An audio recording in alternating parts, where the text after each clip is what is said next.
race number 2 of the NASCAR Sprint Cup season, 500 miles Sunday in Southern California. After a terrific duel between Matt Kenseth and Jeff Gordon, the second verse turned out same as the first. Matt Kenseth is going to be happy to hear the news. He was out front, and he will be the man who goes home with the trophy. He wins the Daytona 500 for 2009.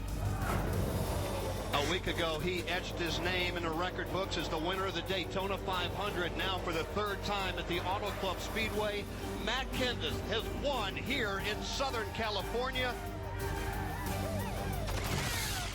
Matt Kenseth led a race-high 84 laps en route to his second straight win.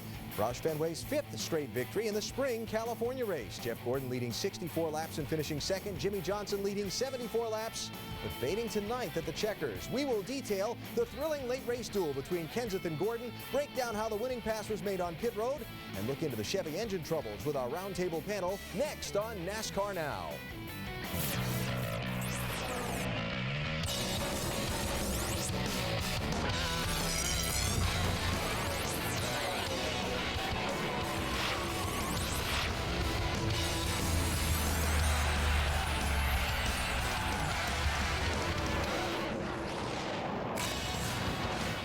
From the Home Depot Garage Studio, we welcome you to the West Coast Racing edition of the NASCAR Now Monday Roundtable. We'll take you all the way through what happened and why from Sunday's 500-miler with our roundtable panel, Ray Evernham, Ricky Craven, and Randy LaJoie.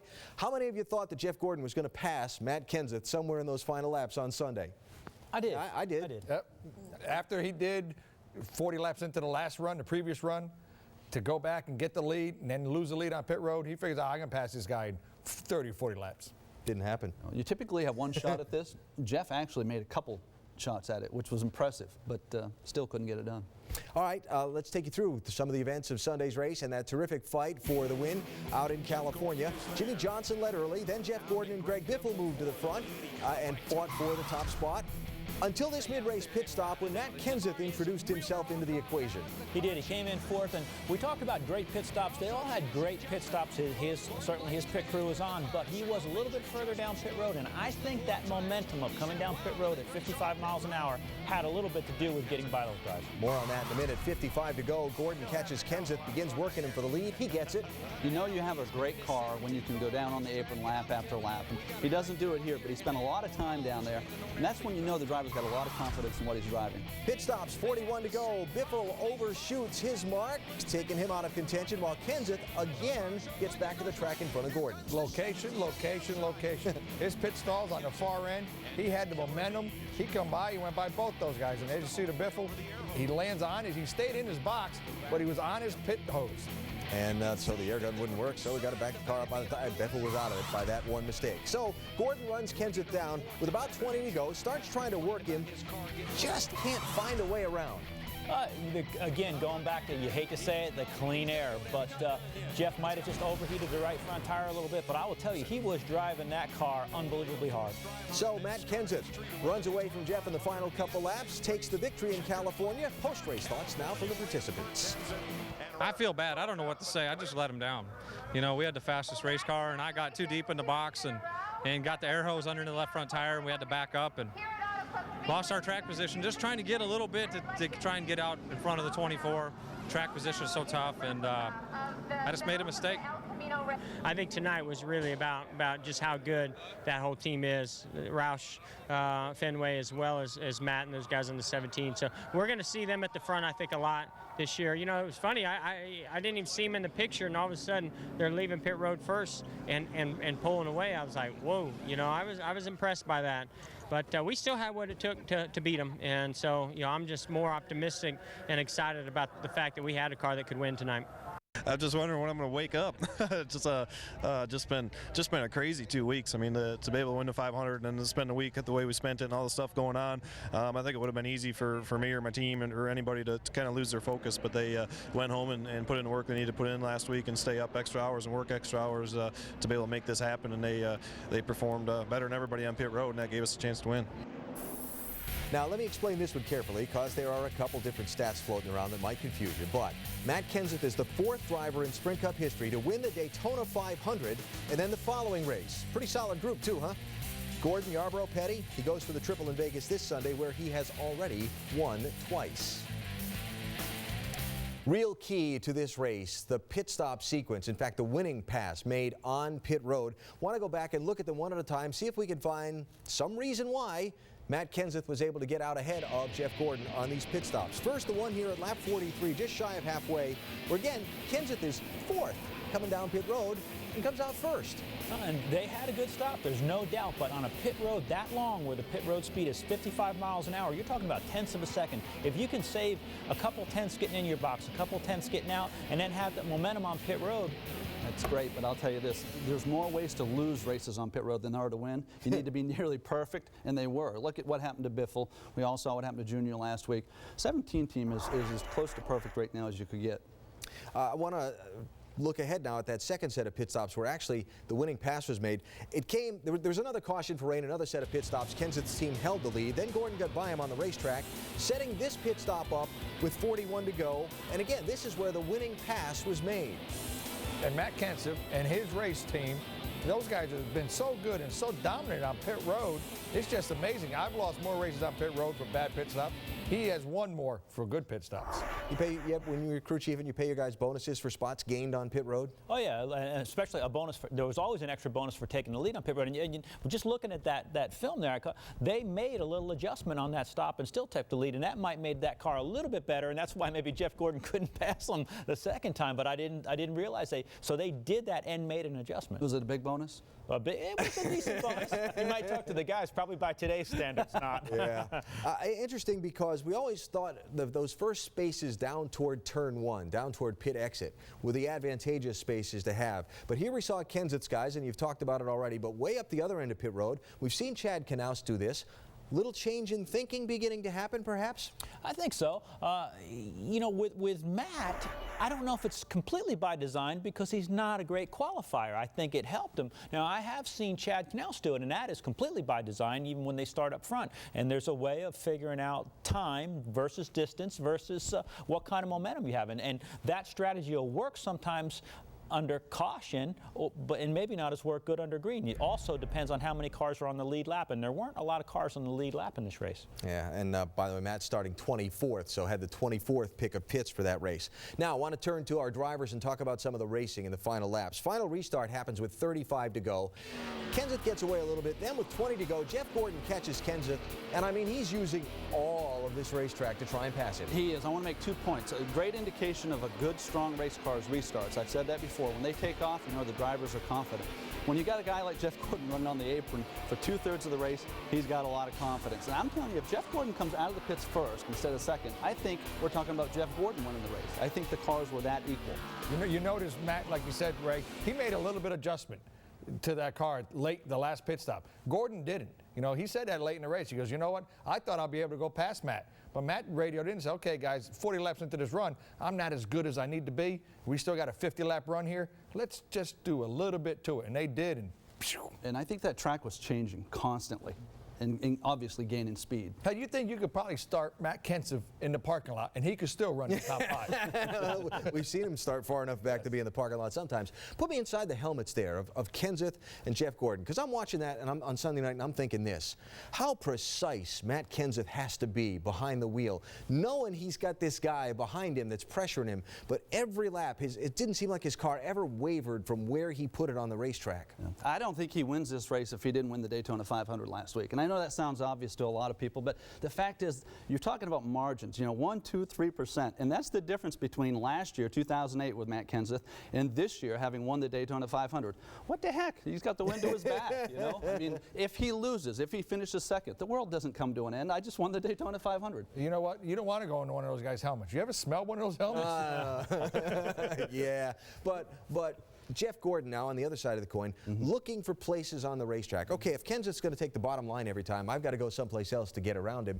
And Jeff was trying every spot on the racetrack, from the apron to the very outside lane, and couldn't find that way around. That's one of the things that I enjoyed working with Jeff the most on. You know, he would search around the racetrack to find a place that that car would work. And what we saw at the end of that race was, as you said, Matt being really precise, you know, leading the race, doing what he had to do, but Jeff driving the wheels off that thing. And that's something that maybe we've been not seeing, and he put a tremendous amount of effort. That was all that car had. Fun to watch. Yeah, yeah, and you know, people watch that and maybe, okay, it wasn't that side-by-side thrilling finish, smoke flying, you know, and all that stuff that people might like to see, but if you understand the craft of race driving, you had to really be impressed with what those two guys did on Sunday night. Well, when you're chasing a guy, when you're sitting in there, you're chasing him, you're like Jeff was trying to do.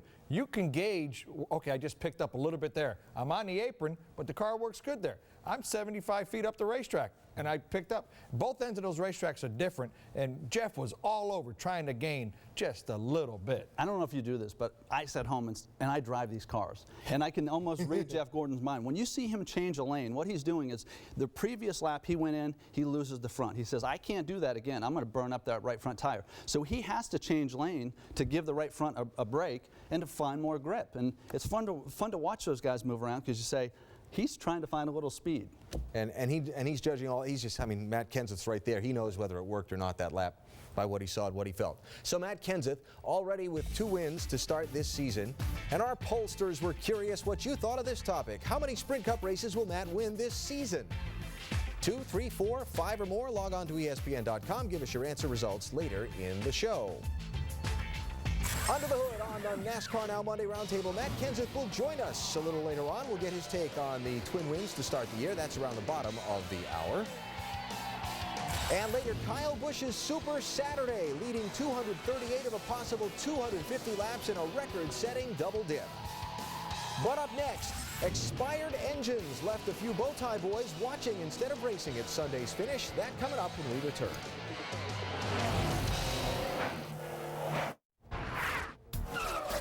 Kyle Busch's attempt at a historic weekend sweep came up 2 places short after winning the Truck and Nationwide Series races on Saturday. He wound up 3rd on Sunday. It's a pretty good weekend for Kyle, wasn't it? Oh, we wish we could have won the race, that's for sure, and pulled off the triple, but, you know, we'll take that. I was awfully proud of the team. The guys worked hard all weekend, and, you know, the Interstate Batteries Camry was decent there in the beginning, 6th to 10th, and then we just kept working on it, making it better, and, you know, we got up there, and that's all that matters. A couple guys made their stuff worse, so it was really good to end up that way, and to end up 3rd, we'll take that, and, you know, it was a good rebound from last week. Only 2 drivers have ever scored a top 5 in all 3 NASCAR National Touring Series events in the same weekend. Texas' Terry Labonte was the first, 1995 at Richmond. The second, Kyle Busch, who has incredibly done it 3 times, including twice at California. Kyle's big brother Kurt had a solid outing in the Penske Deuce, started 4th, led a couple laps, picked up a top 5 finish. For a team that struggled some last year, that's a pretty good start to the new campaign. Well, it's a good night to start off. We don't know exactly where we think we'll stack up, but you have to have a good night like this to think that you're on the right track, and I think that's what we have with the Miller Lite Dodge and everybody at Penske. I felt like our setup was pretty good. I felt like our pit crew was excellent tonight. Can we improve on adjustments during the race? Yeah, we'll work on that, and we'll work on making some more power. But overall, top 5, it's a great way to start the season for us. There are the Busch boys. How about Jimmy Johnson? He spent a lot of time leading Sunday, led the most of the opening 3rd of the race. But in the late going, things kind of went a little bit askew for Jimmy. He went from leading some 74 laps to running 9th when the checkered flag waved.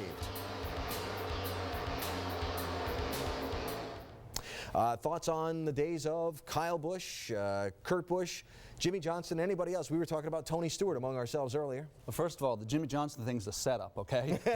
We've seen this before. The beard. What's wrong with the beard? Yeah, The beard. How good a weekend did Matt Kenseth and Jeff Gordon have? Well, they beat Kyle Busch. Yeah, that's pretty good, yeah. Yeah. You know, Kurt Busch has been down in the dumps for a long time. They're trying to get that program, and Pat Tryson has turned it around. And 2 thumbs up for those guys. Those guys are really digging and really showing a lot of improvement. Yeah. Yeah. And I think what Kyle's doing is amazing, and I think, you know, obviously dominating in the truck, dominating in the Nationwide car, but as calm and collected and as he was with his Cup car, he knows, all right, I ran really good in the beginning of the year last year.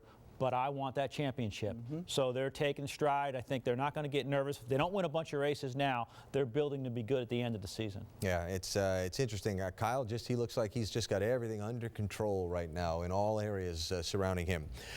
Jimmy Johnson, we talked about him a minute ago. Two of his Hendrick teammates, Mark Martin and Dale Earnhardt Jr., were not on the racetrack at the end of the night, plus two other Chevys using Earnhardt Childress engines. They all had problems under the hood that left them watching instead of racing at the finish. Mark Martin out of the race at lap 178, Dale Jr. 206, then Kevin Harvick with this big crash.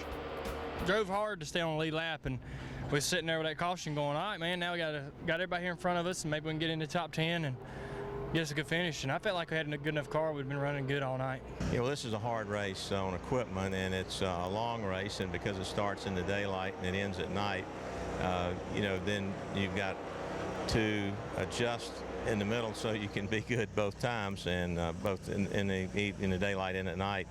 So it's a tricky. I'd say this is probably one of the toughest races that we have to get the chassis exactly right, and then to make the equipment stay to the end. I mean, we were just way off, and we think we know where we missed it. And Kevin had an oil filter to blow off there. It wasn't an engine. We just lost an oil filter. So it just makes us sick to run like that, but we're going to go back.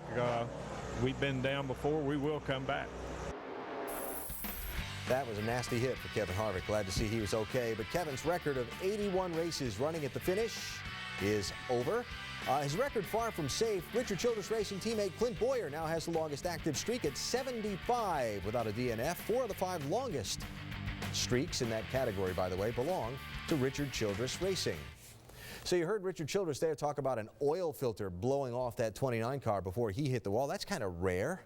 Well, actually, when we were in Daytona, there were some oil filter problems. There were some cars that actually had the oil filters changed as they went out onto the line, and those were Chevrolets too. So that's the first time I heard him say that. So there's got to be something going on there. They run a fairly high level of oil pressure, probably at least 2 to 3 times what a street car runs, and for some reason there's something going on now with these oil filters. Well, they probably don't want to say it was the motor, and the oil filter might have blown off because the right front tire went through it.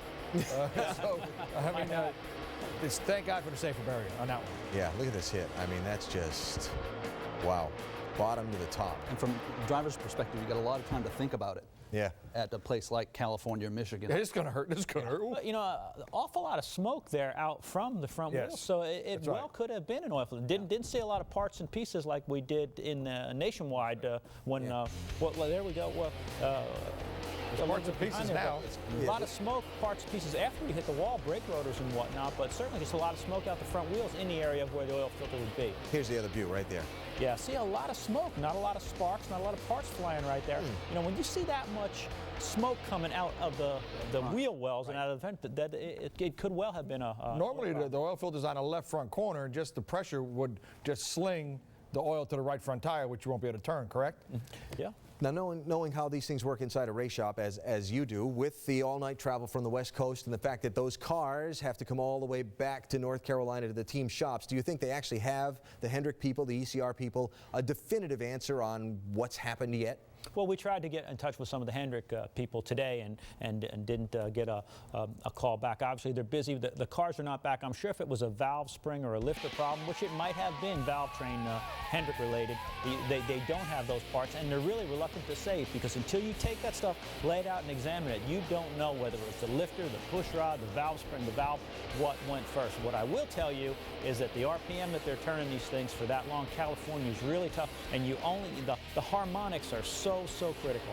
And drivers can make mistakes, over leaving pit road, could be a material problem, but the demand for more horsepower, right? I need a little more. I need a little more. That exists with every team. Never heard a driver turn down more horsepower. All right, so the postmortem continuing for both the Hendrick and ECR people as they look to see if they can solve what went wrong on Sunday out on the West Coast and make sure it doesn't happen again. Time for a break on the NASCAR Now Monday Roundtable. Coming up next, the winner of Sunday's race and the only Sprint Cup Series race winner this year, Matt Kenseth, when we return.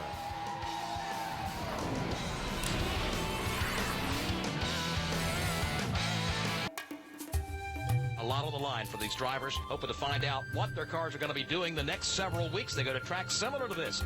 Sweep on 3. Right. 1, 2, 3, sweep! They got a better crowd here than I thought they were going to have. I know, they got a good crowd. Better. Well, there's a huge crowd here at the Auto Club Speedway. Green flag is in the air, and they are wheel-to-wheel for the first time up at turn number 1. They definitely cannot stand to be any looser off of 4. I think the clean air low is going to make them build different, so we're going to make no changes. Just the clean air is going to change it. 24 is running just a pinch faster. Watch your back, he's coming pretty fast. Jeff Gordon now will flash by Jimmy Johnson. He'll take the lead. 16 car is coming up strong also. Whatever you did there, do that again. That's about 3/10 faster than you've been running. Great lap. Nice when your car drives decent, you know. Makes it a little more fun. Drew, I don't really know what to tell you. I probably wouldn't jack with it too much here. You know, the track's coming to us a little bit. Oh, we got 130 left. We'll be good, man. Traffic is absolutely killing me. Can't keep it on the bottom down there, 3-4. 10-4. I'm going to work on it. Little air pressure, little track bar, little combination here. That's these guys here. They're in some pretty heavy traffic, man. Trouble in turn number 2. Jimmy Johnson is off the pace. Jumped out a gear. Jumped out of 4th gear going into 1. Just gets fairly free in at the end, and the 3, that's where my inconsistencies are coming from there. All right, here it comes. Come on, now we're going to take 4 tires. Put it right on the sign. Easy, easy, easy, easy. Back him up, back him up. 2 lanes, 1 lane. Take a lane, take a lane. Go, go, go, go, go, go, go. Good job, you guys got me in front again. Give me one more shot. Unfortunately, I don't think we got what it takes to pull it off. I'm going to drive like hell and try. We're about to find out who's got what left. Green flag back in the air. Nice job, buddy. Keep hitting those marks. We can get out and clean air. I mean, we'll be money. Come on, buddy. I believe you. Keep searching. Now, Matt Kenseth may have some breathing room, but Kenseth has any kind of bobble at all. Jeff Gordon is going to be right there. Too tight, guys. Sorry. Bring it home, bud. Matt Kenseth trying to put this one in the books and close it out and go 2 for 2. I think the mojo is back. Good job, bud. Yeah! We're going to have some fun this year. Matt Kenseth has won here in Southern California. Winning the first 2 races of a Sprint Cup season has been done 5 times. Marvin Panch, 1957, the Willow Springs Road Course in California, and the Concord Speedway. 2 years later, Bob Welburn won the season opener at Fayetteville, North Carolina, then went on to win his Daytona 500 qualifier. That was a points race then. 1976, David Pearson, the Riverside, California Road Course, then that epic Daytona 500 finish where he and Richard Petty crashed their way to the checkered flag. 21 years later, Jeff Gordon did it, Daytona 500, and a week later at Rockingham, North Carolina. And now we get to Matt Kenseth, becoming the 5th driver all-time to win the first 2 races of the season, following up his Daytona 500 victory by taking the checkers first in California Sunday night. Now Matt gets to try and do something that's never been accomplished, winning 3 straight races to open the season. Closest to it was Panch, who after winning the first 2 of 1957 finished 3rd at the Titusville Cocoa Speedway in Florida. A little old school there for you. And joining us now by telephone is the man who has been the only winner in the NASCAR Sprint Cup Series thus far this season, Matt Kenseth. Matt, congratulations and thanks for the time. I'm guessing if you're somewhere near the shop this week, you'll be happy to take that pit crew out and buy them lunch? Yeah, that's no problem at all. So yeah, I was at the shop first thing this morning already for a meeting, but yeah, it was a great weekend. It was unreal. We were able to pull it off. To take you back through your race for just a minute, you started 24th. We really didn't see a lot of you for the first third of the race until that pit stop near midway when you went from 4th to 1st. Was your trip up through traffic easy, edgy? How was it getting there? It's tough to, it's tough to pass and tough to get up in there, but we seem to, slowly make our way to the front, make our way up in the top 5 or 6, and kind of hung out there for a while. Then we had some, extraordinary pit stops that got us some track position, some clean air, and once we got our car out front, that was a big difference. Then we had to start changing our strategy for adjustments a little bit. The car was different out front than it was when we were back in the pack a little bit, so Drew and Chip made some great decisions, some great adjustments, and got it how we needed it then. Those final 35 laps, you had Jeff Gordon, you got a lead on him off the restart, then he chased you down, then you were able to get away. Take us through what that was like inside your race car. What were you thinking? What were you seeing as you tried to hold him off? Well, you know, we took off the run before that in the lead, and we were just too free, and we took off and got a pretty good lead on Jeff, and he ran me back down and passed me, and Greg passed me, and they both just ate our lunch. They just took off and left us, and we were able to be in third, and we got back out in the lead again the next pit stop from the great job them guys did on pit road. And we got out front that time, and we took off the first couple laps, and it felt better. And I told him, I said, well, it's better than it was, you know, the last time, but, you know, I don't think it's going to be good enough as fast as Jeff was. And it just stayed on the tires better. They made some great adjustments. I don't even know what they did, but whatever they did, hooked it up off a corner. And if we hit the line just right, we could really get a run off turn 2, and, you know, we were able to stay in front of them. And you were able to hit the line just right. We'll make sure you take the credit for that. You've talked over this past week, since your Daytona win, even before the Daytona win, about how you just have a more optimistic feeling entering this season than maybe you've had in a little while. Why? Just the group we got assembled, really. Just bringing Drew in there, I think, was a really big deal. It got Chip back to doing what he's really good at, is making the race cars fast. And you know, last year he had to spread a lot of his time trying to do some of the crew chief duties and trying to make the car fast. And you know, he admitted to me a lot of times during the year that our performance was suffering because he didn't have enough time to work on the car. So it got him back to doing the things that he's been so great at the last 10 or 12 years with our team. And you know, Drew coming in there, Drew's I think he's a natural born leader. I think he just comes in there with a lot of energy, a lot of enthusiasm, good leadership skills, and you know, he's good with the cars and good with the people, and he's done it before. He's been over the wall, you know, so he's good at working with the group. I just felt really good about that. Mike came back to spot our car. We just changed a couple of little things around in the team, and I just feel real good about the group that's around me right now. So how does that confidence that you feel in your equipment, your team around you, and yourself, obviously, starting this year, affect your driving? Does it play a role when you get down to something like the end of Sunday's race? Well, it never hurts. I will say one thing. I've had, it's only been 2 weeks, and of course you're having fun when you're fortunate enough to win, but I've been having a lot of fun. It feels like everybody's looser. I know I'm looser and feel better, and you know, it just seems like everybody's attitudes are a little bit better, and it's just, when you're having fun, I think it helps your performance. Obviously, you have to be focused, and you have to have, you know, your head in the game and be thinking about your job and doing it to the best of your ability. But if you can have fun at the same time while you're doing that, I think it makes everybody do their jobs better. And nobody's had more fun than you to start this season. All right, you've won 2 in a row. Not the first time you've won 2 in a row in your career. Now you're trying to win 3 in a row this weekend at Vegas, a track where you've got a phenomenal track record. A couple thoughts on your approach to this weekend's race? Well, we approach it like we approach every other race, and you know, really, we always take it one race at a time. It wouldn't matter if we finished, you know, last in the first 2 races or first in the first 2 races. It wouldn't change our approach, you know, to how we're going to go to Las Vegas. So we're going to go there and, you know, bring our best stuff, try to do the best job we can of getting the car to drive as good as possible, and then just try to, you know, approach a race and approach it with the idea of trying to win, like the same approach you would have anytime. And see if you can be the guy that has the most fun again on Sunday. Yeah, I hope so. It's been a lot of fun so far. The cars have been fast. Pit stops have been extremely fast. We've been having a good time so far. That's for sure. So I'm wondering when I'm going to wake up from this. I hope I don't, but I'm wondering when I am. Nah, it's okay. Matt, congratulations on the win on Sunday. Great start to the season, and good luck trying to make it an unprecedented 3 in a row out in Vegas. I really appreciate it. I just want to, real quick, just really want to thank all the fans for showing up at the track and for watching us on TV as well. We certainly couldn't do it without the fans, and I want to thank them and thank my crew as well. They've been doing a great job. And we thank you for the time. All right, thanks a lot. Matt Kenseth, winner of Sunday's race in California, winner of the Daytona 500, the only winner we've seen so far this entire season. Up next, how a lack of testing may have impacted Sunday's race, and a look at the top 35 in owner points. It's kind of interesting.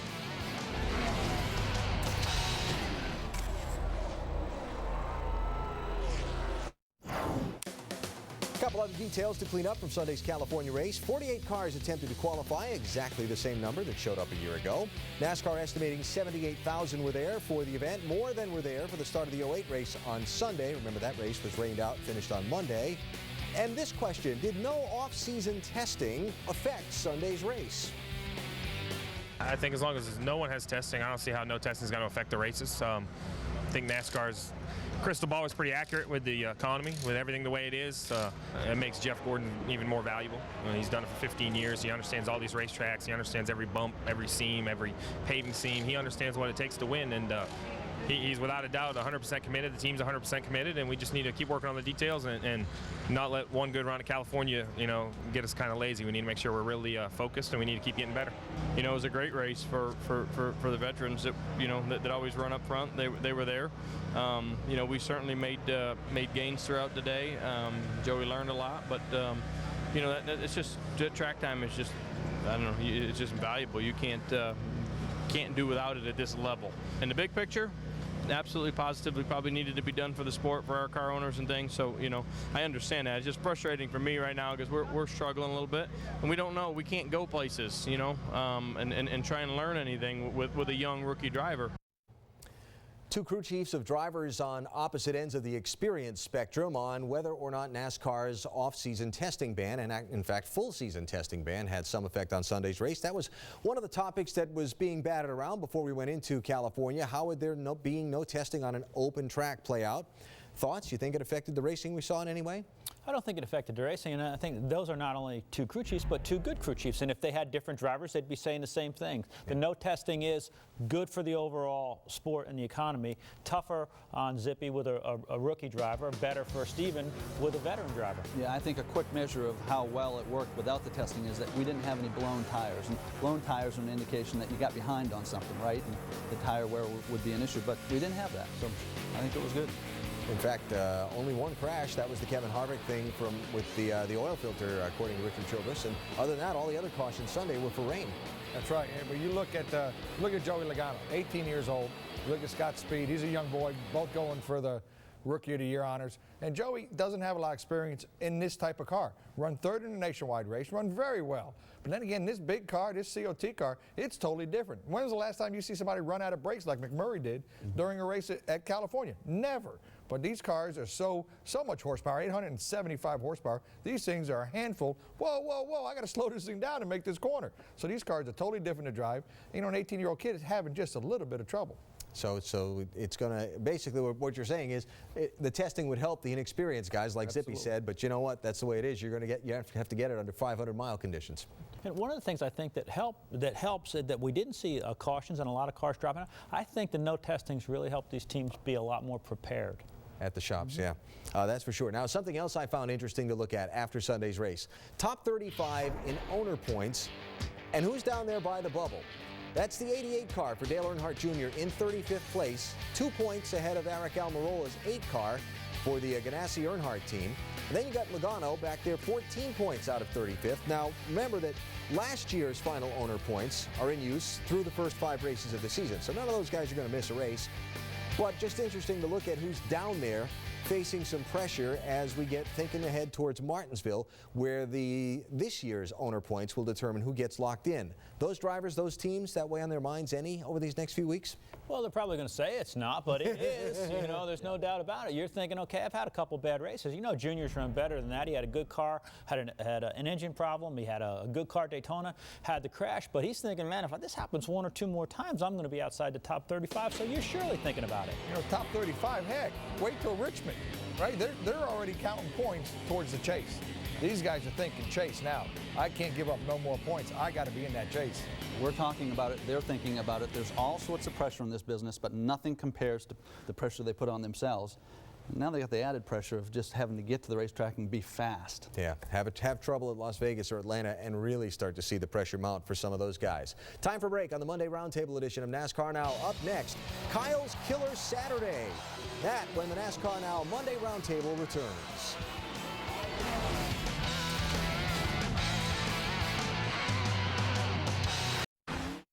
Hey, I'm Kyle Busch, driver of the number 18 M&M's Toyota. Winning twice in one day, Kyle Busch makes NASCAR history.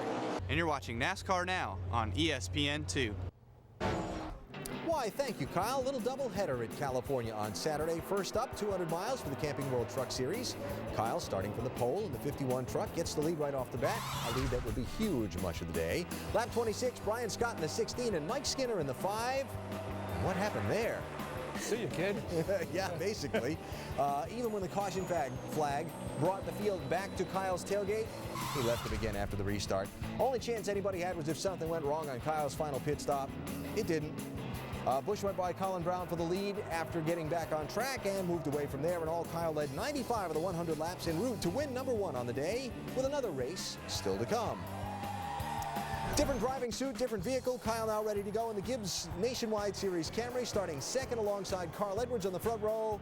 On lap 1, it's Kyle who goes to the point. Biggest scare of this race, lap 52. Michael McDowell has an engine failure and a huge fire. Fortunately, he gets out okay. When that guy does things, it seems to be spectacular. After a bad Daytona finish, Brad Keselowski looking for some points. But he and Greg Biffle get together, and his bad California luck continues. Keselowski finishes 27th. Kyle's led the whole race until these pit stops. 20 laps to go. Edwards gets to the scoring line first. But on the restart, watch Kevin Harvick in the 33 also lurking, and Kyle squeezes back to the front around Carl Edwards, leading 143 of the 150 laps in this one. 2 races, 2 wins on Saturday for Kyle Busch. Certainly a thrilling day for him. That didn't include his 2 laps of Nationwide Series qualifying. He ran 45 laps of Sprint Cup final practice. In all, 594 miles on the track Saturday for Kyle before he ran 500 miles on Sunday. And what a spectacular day. He is, and I love to watch him race. I mean, he is the ultimate racer. He loves to race that truck. He's racing that Nationwide car. I think he's really calm with it, with his Cup car. I really think that this could be the year you could see the same person win the Nationwide and the Cup championship. I think it's pretty easy to dismiss the idea that he had the best car every week. You know, I mean, that's normally associated with winning a lot. You say, well, he's got a great car. But he wins in everything, and the trucks in the Nationwide all drive so different. And you got to look back, guys. He's not the only guy who's ever won 2 races on a Saturday. There's Magic Shoes, Mike McLaughlin, Teddy Christopher, Mike Stefanik. These guys have done it in New Hampshire. They've probably got a dozen times they've done it all together. In what is now the Camping World East Series and the Whelen Modified Series. This is the Truck Series and the Nationwide Series. He outran Carl Edwards. He outran Mike Skinner and Johnny Benson. He dusted them all and made it look easy. Now, back to what you were saying before about he's got a good car. That driver helps make that good car or good truck better. Absolutely. If you listen to him on the radio when he's describing that thing, and he works on that truck. I mean, you know, he goes to the shop. That's his fun. He works on that truck, right? That's his golf game. And, you know, he understands what he needs. And I think he's able to take something that he learns from the truck to the Nationwide car to the Cup car. And I've seen him drive cars all across the country, and it doesn't matter what he's in. He goes that fast. He has such a good feel. When he straps himself into that car, he knows what he's looking for. He knows shocks. He tells the guys. It's amazing how talented this kid is.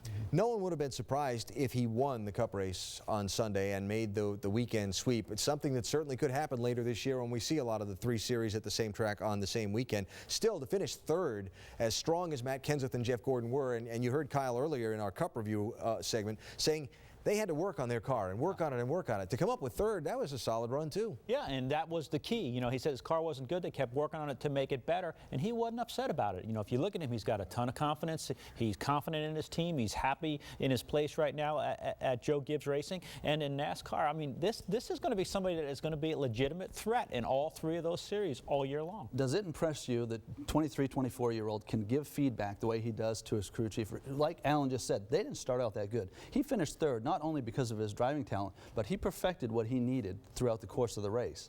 Yeah, just an incredible weekend for Kyle Busch all the way around.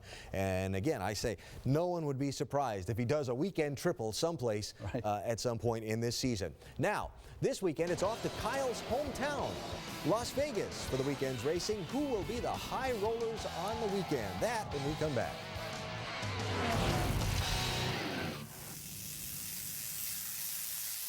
There are a lot of great shows in Vegas. Hopefully we see one on Saturday afternoon from Las Vegas. 4 p.m. Eastern Time, the NASCAR Nationwide Series 300-miler on ESPN2. Look us up. Should be a good one. Vegas is where fortunes are won and lost. That oil tank cover was definitely off of the car. It was an absolute mistake. Carl Edwards pulls away. You got good gap here. Run away with it. I think it insults my intelligence as a race car driver when you try to tell me that you accidentally left the oil lid off. Carl Edwards will go to victory lane. 2 in a row. Way to go, Carl. Sometime in that 400 miles, that thing decided to pack it in and to vibrate loose. Toyota or anyone else wants to just go line the cars up at Vegas and hire a flagman and run 400 laps again, I'd be glad to do it on Monday. Some of the aftermath of the Sprint Cup race at Las Vegas last year. Among the statistical leaders at Vegas, Jimmy Johnson, the most wins with 3. Mark Martin leads all drivers with 9 top 10s. Oh, and Matt Kenseth leading all drivers at Vegas with laps led 438 on that racetrack. Vegas track reconfigured a few years ago. The banking in the turns raised up a bit to 20 degrees, realigning the pit road. It's not straight anymore. And new for this year, more miles in the race. Little sponsorship with Carroll Shelby's company. It's going to be a 427-mile race, the old 427, on Sunday instead of 400 miles. From a driver and crew chief perspective, thoughts on approaching the Vegas race? Vegas has been a place that historically has been a little bit tough on tires. I would be concerned about the speeds the cars are going. As we saw, some cars had some brake trouble at California. They're making a tremendous amount of horsepower. So right now I'd be worried about my brakes and my tires, believe it or not, going to Vegas. And speaking of change, it's always difficult. They made the track reconfigured. The progressive banking, I think, is the wave of the future because it gives you options. Drivers love options. But the track, as Ray said, it has to age a little bit to be a little bit better racing. It also has attitude. A lot of guys are complaining it's a little bit bumpy. But attitude is good for a racetrack. I'm not sure. Ray says they might have put them in there on purpose. The humpy bumps. Yeah, it's got to be part of the show, right? Of the 11 Cup races at Vegas in the past, 6 have been won by the Roush Fenway team. 4 have been won by Hendrick Motorsports, won by Chip Ganassi's team. That's 10 of 11 between Roush Fenway and Hendrick. Will this week's winner come from one of those 2 teams or somebody else? You know, I believe it's going to come from either Roush or Hendrick. It's not a surprise. You know, I don't think you can discount either Denny Hamlin or Kyle Busch. I mean, look, Kyle Busch is home, and if he's ever going to light it up more than he did last week, it's probably this week. Well, he's got a brother. Kurt's going to be pretty tough out there too. That's his home too. But I do believe somebody's going to get 3 in a row. You're up for Kenseth this week. Yes, I am. All right. Also new at Vegas this year, a reconfigured inside wall and safer barriers installed there. Remember, that was done last summer after the terrible wreck that Jeff Gordon suffered in the Cup race there a year ago, where he hit that opening, the inside wall, kicked him back out toward the racetrack. Jeff saying that was the hardest hit of his career. The racetrack went to work, reconfigured, put the safer barriers on the inside, and tip of the cap to them for that. The race officials in Vegas want everybody to know there's construction going on Highway 15, which is the main interstate that goes by. They've got shuttle buses, they've got Las Vegas Boulevard, they've got other ways going around, but for the fans that are going out there, some traffic things to just pay attention to. And they say the ticket sale is pretty good. They're expecting just about a full house on Sunday and like 80,000 for Saturday. Well, that's great. Just going back to that crash for a second. That's one of the great things about NASCAR now with the new car and Randy, as you know, with the seats. But still, as hard as that hit was, I know that Jeff was sore for a long time after that. So I'm glad that they went back and fixed that wall. Let's get a shuttle service. Let's start a shuttle service for this week out there. It's already been started. Oh, you're too late. I'll bet everything will be just fine. I had, for my last topic to pursue about Vegas is, will Matt make it 3 straight? We've already got Randy on record that, yes, he will. Will Matt make it 3 straight? I think he can, yes, absolutely, but I'm going to go with Jeff Gordon. Oh, okay. He can, but I'm going out on the ledge. Jamie McMurray's looked awful good. Wow. I think he's due. Wow. All right, so there you go. Randy says Matt makes it 3 straight. The other 2 guys say history prevails and nobody wins 3 straight to start a season. And we will see if there are any post-race issues to be sorted out after this one as well. Up next, final thoughts, poll results, and more when the NASCAR Now Monday Roundtable returns.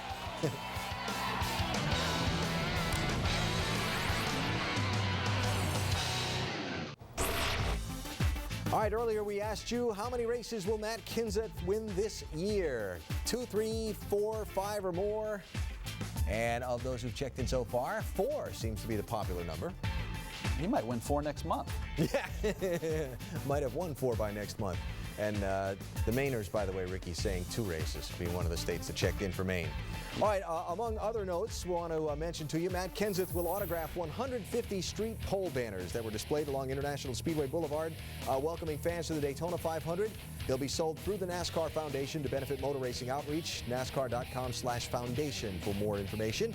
NASCAR Modifieds and some of the Southern Modifieds as well are going to be holding a tire test at Bristol Tuesday in preparation for their race on Wednesday, August 19th. Actually, the Southern Modifieds are a NASCAR tour, but one of these New England guys like me, you just always think NASCAR Modifieds as being Northeast. And Jimmy Johnson is on Jimmy Kimmel Live, ABC Monday. Check your local listings. All right, final thoughts, wrapping up California, looking ahead to Vegas. I wouldn't be surprised to see a lot of the same things at Vegas that we saw at California. Kenseth, Gordon up front, Carl Edwards saying Kyle Busch might make a little bit more of an appearance, but I want to see Jamie McMurray not have any problems and show how good he's been running this year. You put yourself out there now. I know. I said during the break that Matt Kenseth was one of the finest people I ever raced against. Ray corrected me and said, well, you hadn't raced against me. But having said that, you know, I'm just really, really happy for Matt. He's a great guy, cool guy, and I'm glad to see him have this kind of start to the season. Vegas, everybody's talking about short fields. 51 cars are entered. Yeah. They're going to have a great 51. field of cars out there. So it's going to be awesome. It's going to be great racing. I can't wait to watch it. By the way, one other thing that I'd wanted to touch on earlier in the show that I skipped over, but the crowd at California. A little disappointing on Saturday, solid on Sunday, I thought, is considering the economic conditions out there, and that was really nice to see the fans turn out to support the racing. Expecting good crowds, good car counts this weekend at Vegas. We hope for good racing. On tomorrow's show, Crew Chief Drew Blickensderfer, the man who has gotten Matt Kenseth off to his 2-win streak to start 2009, plus A.J. Allmendinger. Drew is 2 for 2 as a Cup crew chief. Still think he should retire? No, he's making me look foolish. All right, that's tomorrow, 5 Eastern on NASCAR Now. For Ray, Ricky, and Randy, Alan, thanking you for watching, and we'll see if Matt can make history this coming Sunday in Vegas.